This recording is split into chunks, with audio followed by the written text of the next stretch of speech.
Hello, I'm Patricia Kassim, Ontario's Information and Privacy Commissioner, and you're listening to Info Matters, a podcast about people, privacy, and access to information. We dive into conversations with people from all walks of life and hear real stories about the access and privacy issues that matter most to them. Hello, listeners, and welcome to our first episode of Season 4 of Info Matters. We're taking the show on the road and turning the mic over to students from Westboro Academy here in Ottawa to explore a topic that's not just top of mind today, but essential for their flourishing and success into the future. And that topic is privacy. Westboro Academy is a bilingual school, so I'll be speaking with grade 7 and 8 students today in both English and French. They're going to share their perspectives on what privacy means to them, how they navigate digital spaces, and the strategies they use to protect their privacy when they go online. We're also going to hear from Eliane Ruel, head of the school here at Westboro Academy, about the technologies that students are using in the classroom, and about the school's general approach to teaching young people about privacy. And that means helping them protect their personal information, empowering them to make informed choices, and of course, showing them how to become responsible digital citizens. So whether you're an educator or a parent, we hope you'll gain a better understanding of what it's like for young people navigating today's digital landscape, and to hear it from their voice.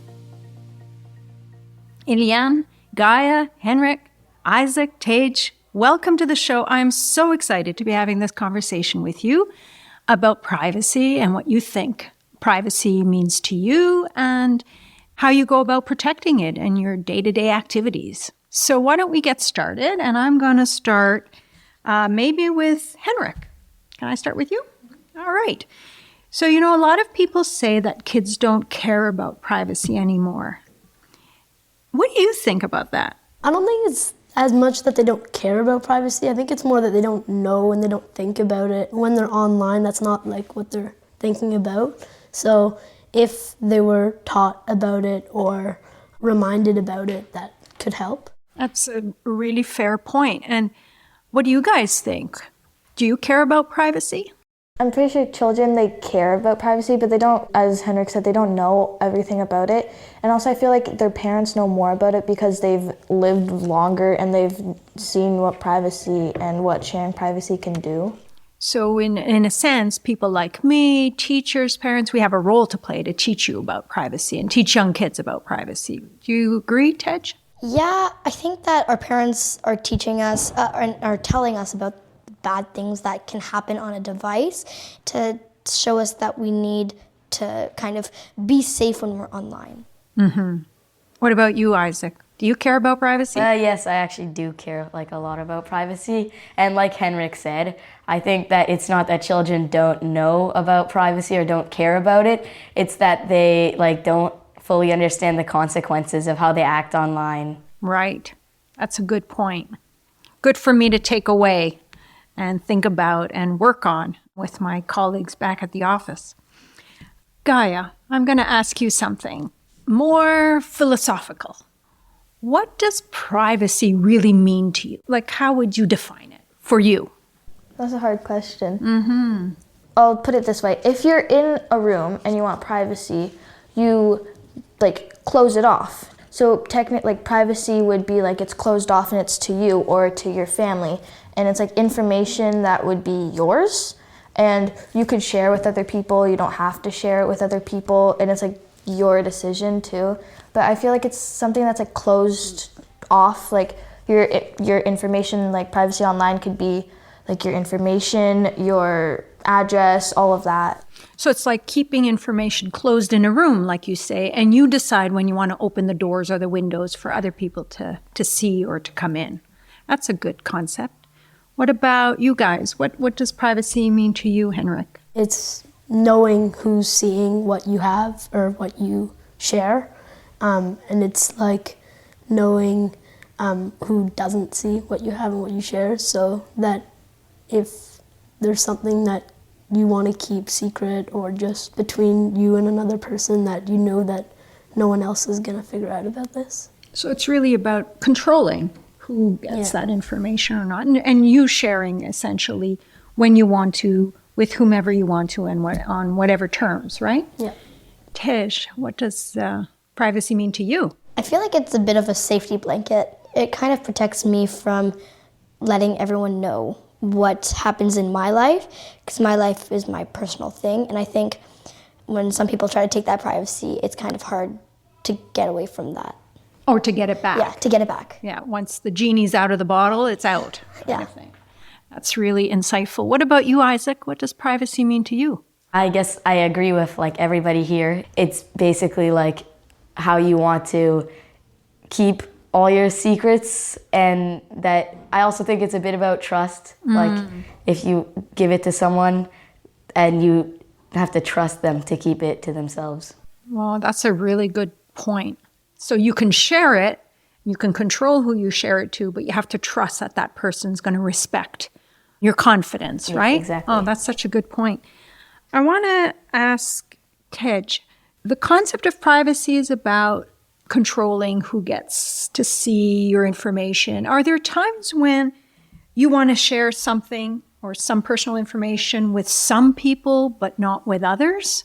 Yeah, all the time. If I'm playing some games with my friends, of course I'm gonna want to share my usernames with them, but I don't think I'd go out of my way to give it to some random person that I just met on the street.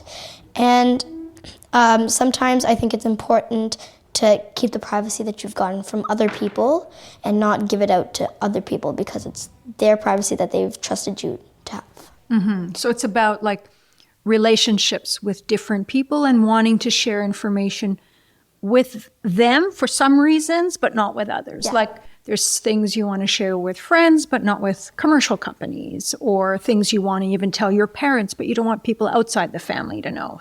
Yeah. Things like that. What about you, Gaia? I would tell some people that are my acquaintances some things, but I would tell like my best friends or my families other things. Like Tej said, I would give, as he said, like my username if I'm gonna play something with them, but I would not give it to like say my acquaintance if we're not really good friends. I wouldn't give it to them. So you exercise your own judgment, like in deciding how much you want to tell some people and not others. What about you, Isaac?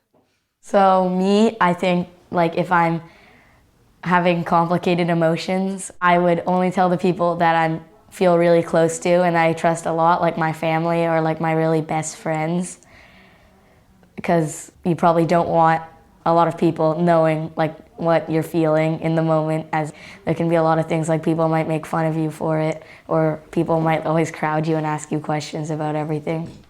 So it goes back to that question of trust you said before. Yeah, such a good point. Henrik? It doesn't have to be about a secret or something. That's bad. It could also be about, like, I don't know, if you want to say that I have an idea for a birthday present for someone and you just want to keep that private and not tell them, that could be an example too. So things you want to keep private, it doesn't mean it's things you have to be ashamed about, or it could be good things, but you just want to keep them for yourself. That's a good point. Gaia, how do you protect your personal information when you go online? What do you do? I tell my parents if I'm going to share information with a website. If the website or the game looks sketchy, like a recipe website, and they're like, I need your address, then that looks sketchy and I won't like give it to them.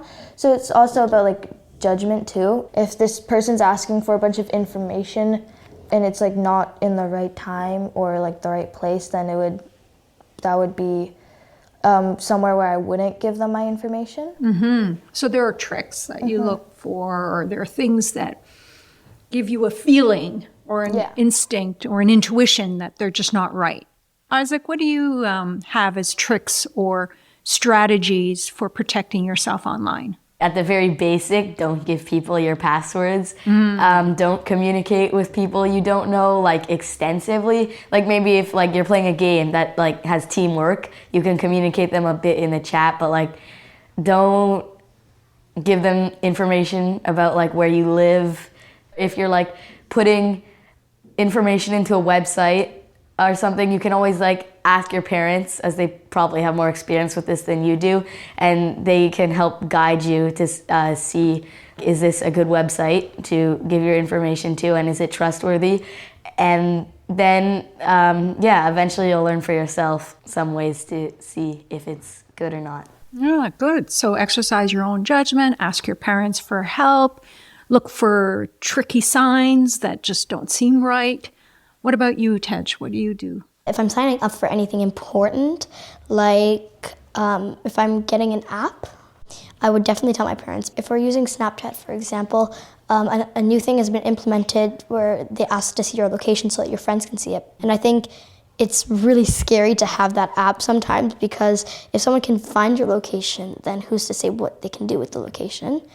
So I try to stay away from those types of apps, but I also use VPNs. Well, that's pretty good. And again, you're learning, right? You're asking your parents, you're asking your teachers, you're getting more information before you sign up for things to make sure that they're legit and that you're giving only the right amount of information that you need.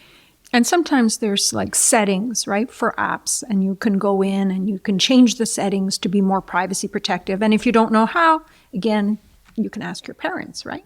What about you, Henrik? I'm always like careful with apps that don't actually need my address. So when you're going on it and you just kind of gonna get quickly, if it's a game and you're excited to play or whatever, or and then right at the beginning it'll ask you, oh, can we track your address or where you are right now? And it's kind of like a quick little thing where you don't really think about it, and they want you to just press yes so that they can use that information. So I always have to be careful. I remember one app that was very famous. It was a flashlight app that, just a flashlight app on your phone, and yet they were asking for all your contact information. So there's a good example, like, gee, scratch your head, why do you need my friend's contact information in order to just give me a flashlight on my phone? So you guys are on to good stuff. You have good instincts, that's good. And you're asked, most importantly, for help, which is a good idea. Henri, comment tu respectes la vie privée des autres personnes? Je ne partage pas comme les photos ou les vidéos de les personnes. Et s'ils me demandent de pas dire ça à quelqu'un, je vais le faire. Donc, tu respectes ce qu'ils te demandent ou ce qu'ils te demandent de faire ou de ne pas faire. Oui. Donc, c'est une question de respect, finalement, et de confidentialité, de garder la confiance des gens qui partagent des informations personnelles avec toi. Gaia, qu'est-ce que tu fais au sujet des photos, par exemple, des photos des autres personnes? Quand tu veux prendre une photo de quelqu'un ou tu veux afficher une photo de quelqu'un d'autre, comment tu gères ça? Je toujours demande la permission. Comme s'ils disent non, je respecte leur décision. Si je dis oui et je veux comme partager cette photo, je vais demander encore parce que c'est pas la mienne, c'est leur photo. Et comme si c'est quelque chose qu'ils ne veulent pas que je donne à des autres personnes, je vais respecter leur décision. Donc, tu demandes leur permission pour prendre la photo et ensuite pour partager la photo. Oui. Ça, c'est bien, super. Isaac, qu'est-ce que tu fais pour protéger la vie privée des autres personnes? Je ne leur demande pas pour des mots de passe et d'autres choses comme ça. S'ils me confient une information ou s'ils me s'ils me disent quelque chose à propos de leur vie privée, comme quelque chose qui leur rend triste ou une émotion qu'ils ont, je ne le dis à personne, car il y a toujours une raison pourquoi ils choisissent à te le dire et ne pas le dire aux autres personnes. Donc, vous êtes de bons amis, hein? Vous êtes de très bons amis. Isaac, do you know anybody who's ever posted something online that they later think, kind of regret having done that? And how easy do you think it is for somebody to take information down once they've posted it? Well, yes, I have known people who have regretted what they posted online. And I think that, technically it's easy to get rid of something. You just press the delete button. But, in the real world, it's, actually hard to erase it from everything because people can take screenshots or repost it to other people and things like that. Gosh, you're really smart. That's really good to know. And you're right. You can't just erase it and think it's gone forever. There's so many other places it could have gone. So, Gaia, what do you think? Do you know people who've regretted it, and what can they do about it, or what have they done about it? I've known a lot of people that regretted texting someone something. It was usually a bad thing, and they've apologized. They've done all they can. They tried to make sure that no one else had it, that everyone knows both sides of the story, but still, it did hurt someone's feelings, and it is on there forever, and people did take screenshots, and it's just, you probably should think twice before you post something or text something or do something, just to make sure that it is the right thing to do. That's smart. So think up front before you even press send, or think before you click, as they say. Tage, what about you? Same thing as Gaia and Isaac. The one big thing that my parents always tell me is anything can be recovered. And you never know what someone can do with that. And it's not good to post these things because it's like karma. It'll always get back to you. So again, it comes back to thinking before so that you prevent these regrets, right? You take measures up front to avoid that kind of situation. What about you, Henrik? Yeah, so even famous people, before they become famous, there's something that they wrote, and after they become famous, someone finds it later. Everyone's opinion on them is different. Once you've pressed send or posted something, it's out and it'll never get deleted completely. And even if it's not to the world, even if it's to one person, if they take a screenshot, send it to someone else, or they take a screenshot and post it, then the whole world has it. So you always have to be careful and think, like what you said, before you click. And just to think that if someone else were to see this, then what would they think? So in terms of controlling the personal information you share with a certain person in a certain relationship, it's all about the context. But you have to think about what are the impacts if this information were shared outside the context. Like you said, people right now, they might share information that they're fine with, but years later they might regret. When you share information now as a kid, it seems harmless enough if you were at a party or something, but then later when you want to get a job, you don't want your potential employer seeing you, in silly situations, right? That might impact your chances of getting the job. So that's all about context. So that's good. It's good. You've got good instincts there. Tage, are there things that worry you about being online? Yeah, a bunch, because anything you do can always come back to you. Sometimes if I give my location to apps, scares me, and social media, on social media apps like Instagram, you can allow them to use your camera and your microphone. That scares me because I never know what they can do with it. And what about the rest of you? What worries you? Gaia, what worries you? I worry online also about AI, artificial intelligence, because they can, once they have your voice, they can mimic your voice. They can do so many things, and it's just developing. When developers develop it more, it could get dangerous. I'm not saying artificial intelligence is bad. There are some good things that you can do with it, but I'm just saying that there are some downsides to it. You're absolutely right. There's great important things to do with AI, but then there's what just happened to Taylor Swift, right? She got fake videos made about her, and that's not fair, right? Because she didn't create those videos, and it's unfair to artificially fabricate false information about her. So that's the downsides of AI for sure, despite the benefits. What about you, Isaac? What worries you? So when I go online, right now in the present, there's not that much that worries me because, my parents make sure that I only use websites maybe YouTube, Roblox, Minecraft, and then Messenger Kids. But that's all. So then the only ways that something bad could happen to me personally would be if I gave my password to somebody, and I feel confident that I don't think I'm actually ever gonna do that. But then big picture, I guess maybe like voice mimicking, like Gaia said. I know I tested it with some of my friends one time, and like right now, like it's really hard to get an actual really good one. Like the one we tried out, it like had no emotion in it, so you could tell it wasn't a real person talking. But like later, I think it might get a lot more realistic. You're right. As the technology gets better, that is something to worry about. What about you, Henrik? What do you worry about online? I think even like the Alexa Siri thing is a little bit worrisome for me. Like if they can hear your voice say, "Hey Alexa" or "Hey Siri," then they can hear anything that you talk about. So having your phone nearby, if it's one of the voice activated ones, they could be listening to like everything you say.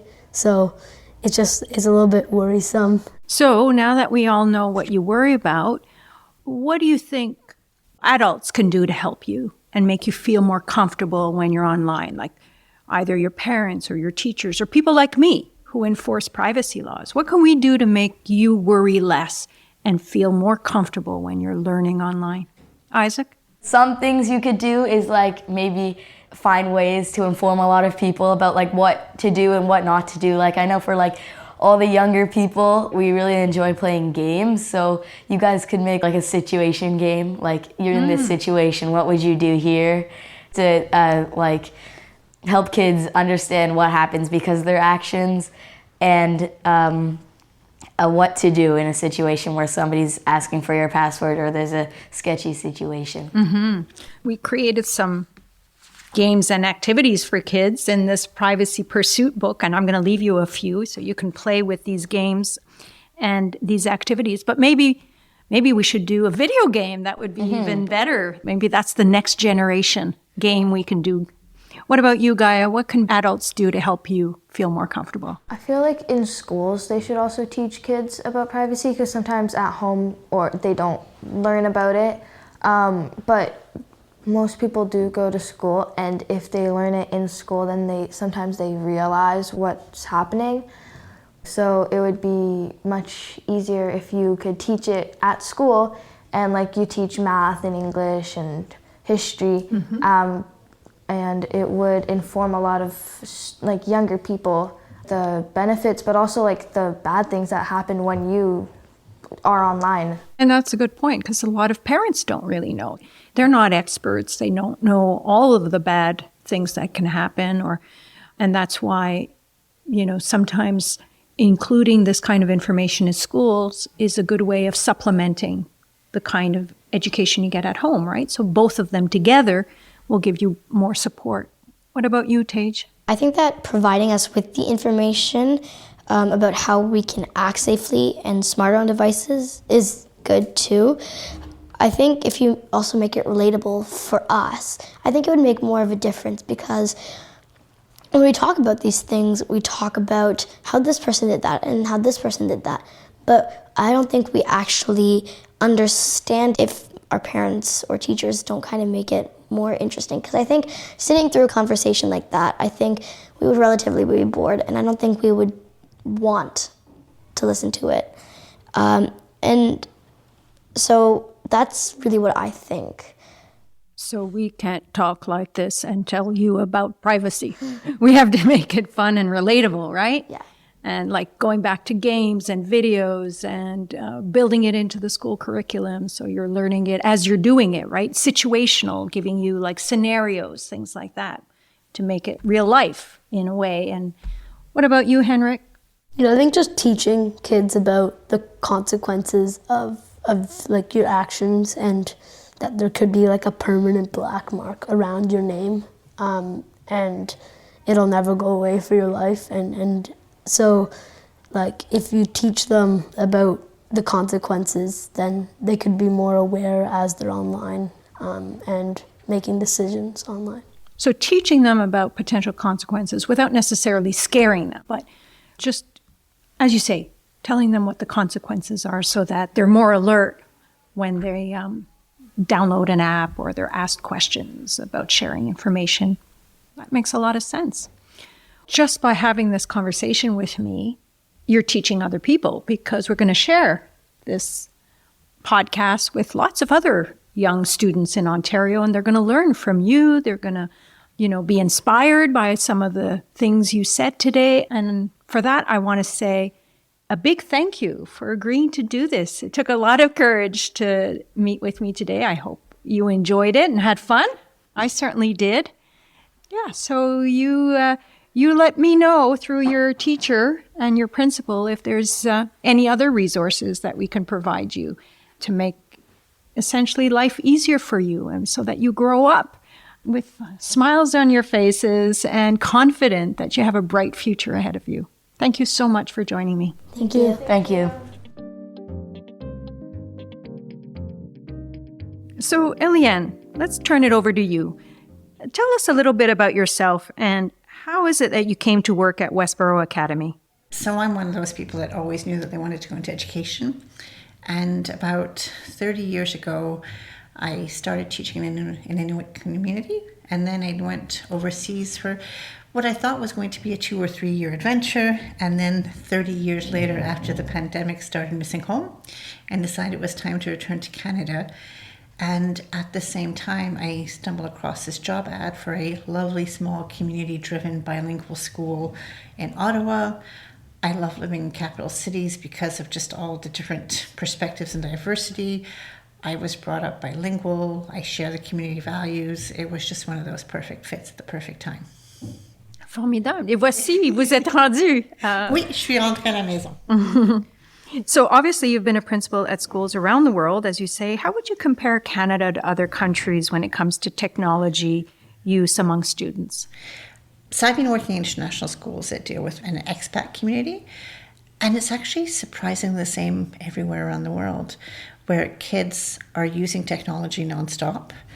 I find, unfortunately, they're more often consumers of technology than creators or producers. But what they actually do with technology doesn't change much. I think sometimes in international settings, they use it more as a communication tool because they're so far away from friends and family. But beyond that, it's the same thing. They love to TikTok all over the place, and they love roadblocks, and they use Google Classrooms and all of that. It's the same pretty much anywhere you go.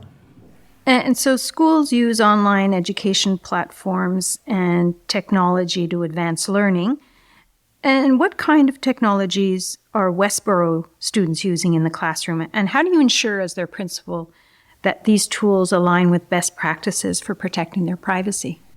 The applications that we use, whether it's software or website, they're almost always educationally based. So it will be Google Classroom, or now Canvas has a version for education and things like that. And they come with built-in safety measures. So for example, in Canva, all the kids have an account, but it's set as a student account. So they're limited in how they can share and things like that. So using websites that are designed for schools, they come with those built-in safety measures that we can use. Il y a une question de plus en plus dans les écoles, on entend parler d'une interdiction aux élèves d'utiliser leur téléphone cellulaire en classe. Quelle est votre opinion sur le sujet? Je pense que ça dépend beaucoup du contexte. Pour moi, de tout simplement interdire les téléphones, c'est un peu comme se mettre la tête dans le sable. Les téléphones sont là, ils sont toujours là. Donc, ma préférence, c'est de leur montrer comment se servir de leur téléphone correctement. Donc, s'ils se servent de leur téléphone pour texter durant les cours, à ce moment-là, il faut un cours sur le respect. Mm-hmm. C'est pas en enlever le téléphone, il faut leur montrer, quand on est en interaction avec les autres, il y a des marques de respect. Donc, il faut regarder l'usage qu'ils font, comment ça correspond aux normes de société et qu'on doit agir. Et aussi, c'est un outil très, très, très puissant. Donc, leur montrer comment que tu peux t'en servir. Donc, plus tôt dans l'année, j'ai montré aux élèves comment prendre des bonnes photos et qu'est-ce qu'on peut faire avec ces photos-là et comment on peut s'en servir dans nos projets scolaires plutôt que de tout simplement interdire le téléphone. Et je pense de plus en plus, plus qu'on interdit, plus que ça donne envie de le faire, plus qu'on leur montre comment s'en servir de façon judicieuse, plus qu'ils vont être efficaces. Donc, je pense que cette notion de tout simplement enlever, c'est d'essayer de figer l'histoire. Ça a beaucoup de sens, votre approche. What strategies do you think are more effective in teaching students about abstract concepts like privacy or safety and digital citizenship? So I think the first thing is to actually take the abstraction out of it and to really bring it down to earth. So when you do this, what happens? What are the cause effects? To have really explicit lessons without scaring the kids, to be really honest with them. and to make it very practical, because things like privacy, it can seem like a very abstract notion, but knowing what is yours is yours. And again, to me, there's actually a lot of connections between privacy and the social emotional learning. Teaching them about consent and that you have the right to say no to sharing information like that. So I think it is, whenever possible, bringing it down really concrete so they understand it. Another thing is giving them the language, and actually one of the lessons that you have, giving them the vocabulary to talk about these things so that they actually know that that was cyberbullying, or this is phishing, or to know that cookies are actually not something that you eat. They can be, but they're not necessarily. So explicitly teaching them the vocabulary so that they are able to talk about it makes it a lot more accessible. Well, you're obviously doing a good job, because these kids are very smart, but also very insightful about privacy, and really surprised me with how sophisticated they are in talking about it and comfortable they are talking about it. So that's a reflection on your good work. Thank you. We have a very, very supportive parent community. And we also have a group of teachers and parents that balance technology well, that there's a time and place for it. Sometimes the pen and pencil still has its purpose. Sometimes a computer does. And I think helping the kids understand that so they're not reliant on one or the other helps. And it's a lot more about conversations than shaming. So yeah, they are incredibly mature and lovely and reasonable. And I can see you're very proud of them. I think you mentioned you use the IPC's Privacy Pursuit lesson plans at Westboro. What's been the response from teachers and students who've used these tools or these kits? So we've used it more with the older kids, and it's actually been fascinating because it's been reinforcing a lot of what they know. But it's just a slightly different angle, a different perspective. I did one, I believe, 2 weeks ago on who's actually benefiting from this app or website and so on. And it was quite interesting because the students were very aware that, like, sometimes the games that they get for free, they know that they're getting it because of the marketing behind it. And they were actually able to articulate, it's like, yeah, but we figured out the way to bypass the ads, or we just ignore the ads, or we flip our phone over. So I think it brings to the surface a lot of conversations to just increase awareness. And I sincerely believe that if the kids have the language to talk about things, they're a lot more empowered to address them. So there are lesson plans that accompany the booklet for teachers of students from grades 2 through 8. And so if ever you do use it for the younger groups, you'll let us know how it works out and give us your feedback. I think it's a merit too is the lesson plans. They're also designed that you can just walk in and use them. They're ready to go off the shelf, just use, which many educators appreciate. What I also appreciate is that they can also be used as a springboard. They can be. So, for example, I did one again with the older students where we started about what are some of the measures that you can take to protect your privacy. And now they're going to go use Canva to make a poster that they're going to share with younger kids on how to do it. So the second part of it wouldn't necessarily be in there, but the content and the springboard is definitely there to allow teachers to put their own flavor on it. And have those further conversations. The IPC, or my office, has also released a draft digital privacy charter for Ontario schools. And as you know, it includes 12 voluntary commitments to enhance digital privacy support for young people. What do you think, Iliane, first of all, about the commitments that we set out in this draft? And do you see schools being able to sign on to supporting these commitments? I definitely think that schools can sign on, and all schools are on a continuum of implementation. And some things, I think the majority, I would like to hope that schools would be able to say, yes, it's not a problem, because to me this is good common sense stuff. And I would love to see it in a broader community sense. And I think one of the reasons why we've been so successful here is that we have the parents involved in the conversation too. I always view schools as one piece in the community. I really appreciate how at some point you reference students' voice. And I think giving them that voice of what are they seeing, what are they perceiving, what are they worried about, how can they address it, is incredibly powerful. So my only suggestion is I would love to see this in kid-friendly wording. So I think it's really well written for educators and adults. And I think like a kid-friendly version of it, which you kind of have in your teaching package, but like just a I think that would be incredibly powerful. Great. Well, thank you for that suggestion. And I'm taking that home with me. So thank you so much.